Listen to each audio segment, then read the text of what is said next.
Om Shanti.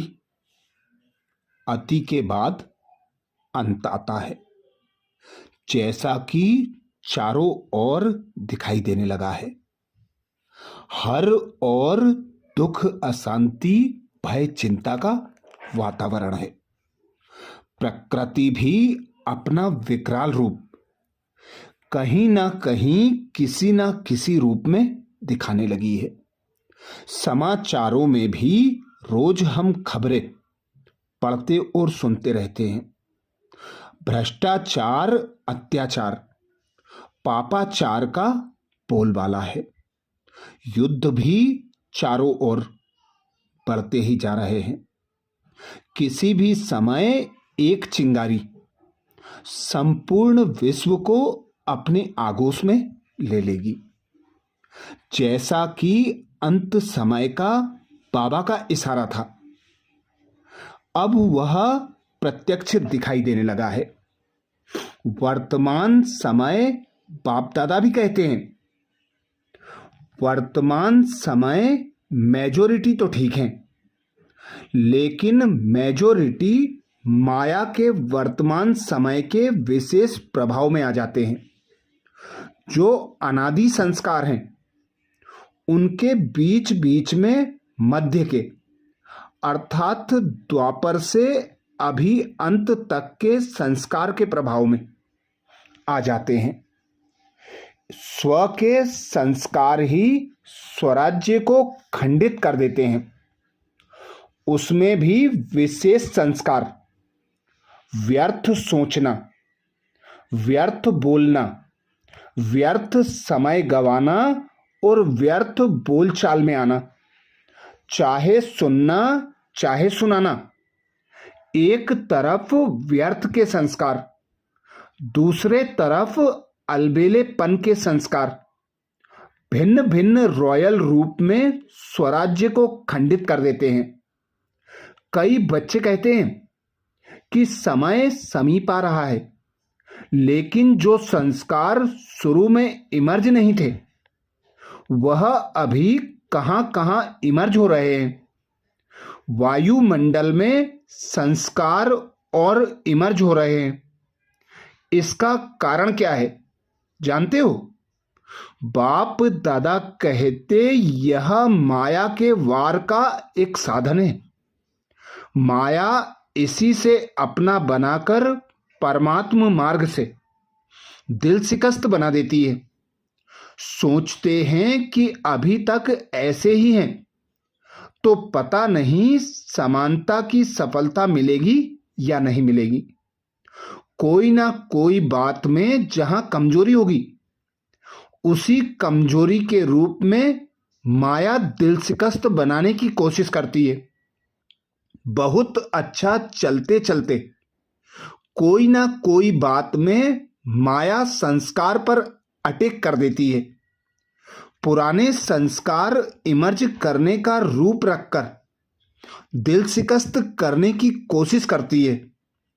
Last में सब संस्कार बाप दादा कहते समाप्त होने हैं। इसलिए कभी कभी रहे हुए संस्कार इमर्ज हो जाते हैं, लेकिन बाप दादा अभी सभी भाग्यवान बच्चों को इशारा दे रहे हैं, घबराओ नहीं, माया की चाल को समझ जाओ। आलस्य और व्यर्थ, इसमें निगेटिव भी आ जाता है। इन दोनों बातों पर विशेष अटेंशन रखो। समझ जाओ कि यह माया का वर्तमान समय वार करने का साधन है। माया तो चांस लेगी, अंत समय तक वार करेगी। आलस्य, अलबेलेपन के वशीभूत कर लक्ष्य से भटकाएगी। दिल ही दिल में जो तीव्र पुरुषार्थी बच्चे हैं, वह अपनी प्रतिज्ञा को पूरे करने के लक्ष्य से आगे बढ़ रहे हैं और आगे बढ़ते बढ़ते मंजिल पर पहुंच ही जाएंगे। मेजॉरिटी अभी भी कभी अलबेलेपन में और कभी आलस्य के वश अटेंशन भी कम कर दे रहे हैं। उन्हों का एक विशेष स्लोगन है, हो ही जाएंगे, जाना है नहीं, जाएंगे। हो ही जाएगा, यह है अलबेलापन। जाना ही है, यह है तीव्र पुरुषार्थ। बाप दादा वायदे बहुत सुनते हैं, बार बार वायदे बहुत अच्छे करते हैं। बच्चे वायदे इतनी अच्छी हिम्मत से करते हैं जो उस समय बाप दादा को भी दिलखुश मिठाई खिला देते हैं, बाप भी खा लेते हैं। लेकिन वायदा अर्थात पुरुषार्थ में ज्यादा से ज्यादा फायदा। अगर फायदा नहीं तो वायदा समर्थ नहीं। तो वायदा भले करो, फिर भी दिलखुश मिठाई तो खिलाते हो ना।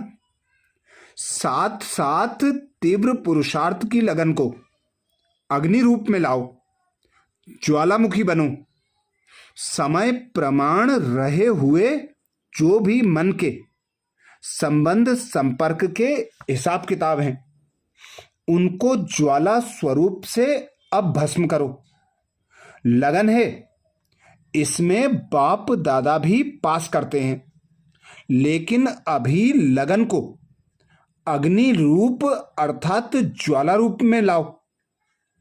विश्व में एक तरफ भ्रष्टाचार की अग्नि होगी, दूसरी तरफ आप बच्चों का पावरफुल योग अर्थात लगन की अग्नि ज्वाला रूप में आवश्यक है। यह ज्वाला रूप इस भ्रष्टाचार अत्याचार के अग्नि को समाप्त करेगी और सर्व आत्माओं को सहयोग देगी। आपकी लगन ज्वाला रूप की हो अर्थात पावरफुल योग हो, तो यह याद की अग्नि उस अग्नि को समाप्त करेगी और दूसरी तरफ आत्माओं को परमात्म संदेश की शीतल स्वरूप की अनुभूति कराएगी, बेहद की वैराग्य वृत्ति प्रज्वलित कराएगी। एक तरफ भस्म करेगी, दूसरी तरफ शीतल भी करेगी, बेहद के वैराग्य की लहर फैलाएगी। बच्चे कहते हैं, मेरा योग तो है, सिवाय बाबा के और कोई नहीं। यह बहुत अच्छा है, परंतु समय अनुसार अभी ज्वाला रूप बनो, जो यादगार में शक्तियों का शक्ति रूप महाशक्ति रूप सर्व शस्त्रधारी दिखाया है।